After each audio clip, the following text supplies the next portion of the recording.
So what in the world is going on with President Trump saying he wants to go to Fort Knox and make sure that all the gold that's supposed to be there is really there?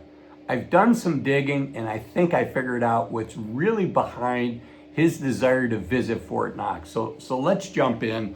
Let's start off with a quote by President Trump. He says, "We hope everything's fine with Fort Knox, but we're going to go to Fort Knox to make sure the gold is there. If the gold isn't there, we're going to be very upset." No kidding. Of course we're going to be upset, but shh, I have a secret for you. This is not the first time that somebody from the Trump administration has gone to Fort Knox, and it's actually a big deal. Fort Knox has actually only been visited by non-authorized people 3 times in its history since it was put together during World War II. Okay, so in 1943, President Franklin Delano Roosevelt visited. In 1974, 10 congressmen visited. And then just in 2017, there was a delegation that included Senator Mitch McConnell and also then Secretary Treasurer Stephen Mnuchin. And obviously 2017 President Trump was president then. So before we go into why I think President Trump is doing this visit, a little bit more, current Treasury Secretary Scott Bessent says that all the gold is accounted for. In an interview with Bloomberg, he said, quote, "We do an audit every year. I can tell the American people all the gold is there," referring to an audit that was conducted in September.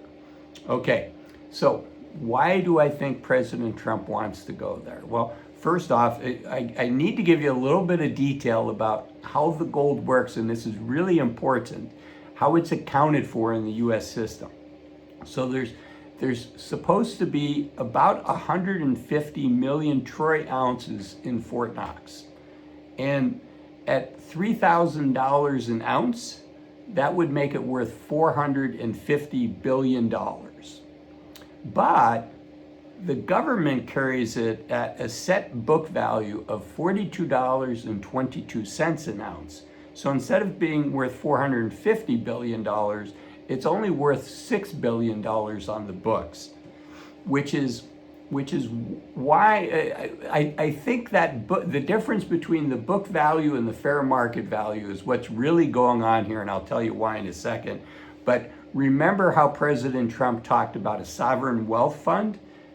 U.S. Treasury Secretary Scott Bessent, another quote from him, saying that we're going to monetize the asset side of the U.S. balance sheet, and we're going to put U.S. assets to work, and I think that's going to be very exciting, is what Mr. Treasury Secretary Bessent said.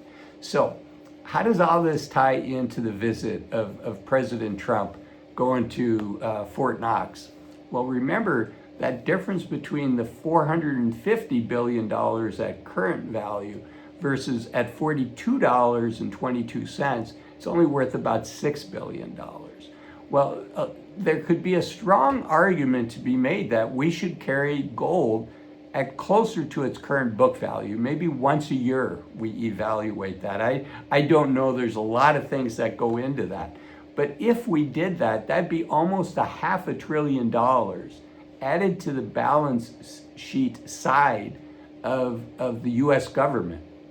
And I think that there's ways that the Treasury could think through to monetize that, to potentially get cash out of that, which would help us pay down our debts, which would help with some of the deficit. So I think this is part of the broader picture. One of the things that President Trump has said is that he wants to grow our way out of the deficit, right? Because he does want to expand the tax cuts.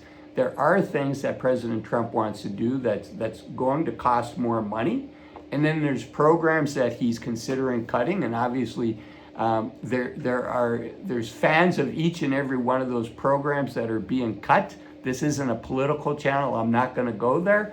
But I know many of my viewers like certain programs, don't like other programs. And so cuts are always difficult. So much better to figure out, do we have assets that are undervalued on our balance sheet, and could we bring them back up to market value or close to market value? Now, I know it would get complicated if every year the value of that gold were to fluctuate based on the current market value of gold. I mean, gold's had a really strong run over the last 6, 12, 24 months. But anything that can go up by that amount can also go down by that amount. So what would happen if we brought it up to book value and then the next year we had to bring it back down? I don't know. That's for PhDs and economists. That's for government policy people to think through. But what does it mean for you and I, and how we're investing, how we're preparing for retirement? I think the biggest thing is, things can change pretty quickly. And so having a long-term strategy that you're comfortable with, that allows you to, things right now, as I record this, the market has had a pretty tough 3 weeks. We're down about 10% from the February 19th, 2025 highs. And so right now things look a little scary, but I can also tell you the day that I record this, the market was down yet another day. The Dow Jones was down about 500 points. And then it was announced that Ukraine had agreed to a ceasefire if Russia agrees to it. And there was some good news that came out from the Trump tariffs. It was a day where Canada was going to charge more for electricity, and so Trump increased the tariffs from 25% to 50% on steel and aluminum. And then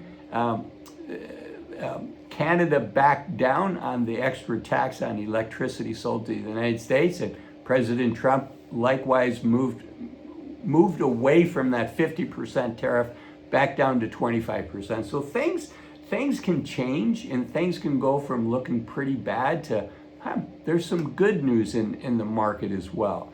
So what do we do to ride out that volatility? What you do is you come up with a long-term strategy, and part of that long-term strategy should be how you think about taxes, and how you think not just about how you're invested, which is super important, what your asset allocation is.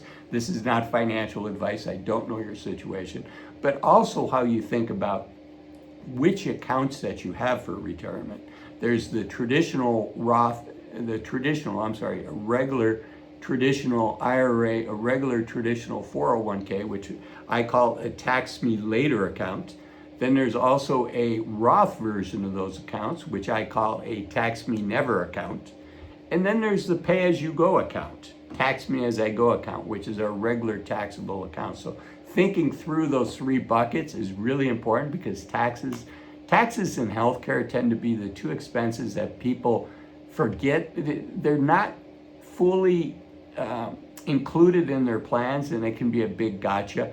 I don't want you to have any gotchas, which is why I recommend people work with a financial advisor, preferably somebody that's a fiduciary to them. For those of you that say, hey, Azul, I'm never going to do that, then I recommend, instead of using an Excel spreadsheet to come up with your plan, instead of using Google Sheets, I recommend that you use software that's designed to help you think through all the factors that you need to. It's just too easy to make a mistake with Excel spreadsheets, which is why I like Bolden software. Used to be called New Retirement. It's very affordable. It's about $120 a year. And if you use the link that's in the description, for this video, you'll be supporting this station. And also, YouTube says this is the next video of mine you should watch. So take a look, let me know if YouTube's right, and thanks for watching this one. I'll see you in the next one. Bye-bye.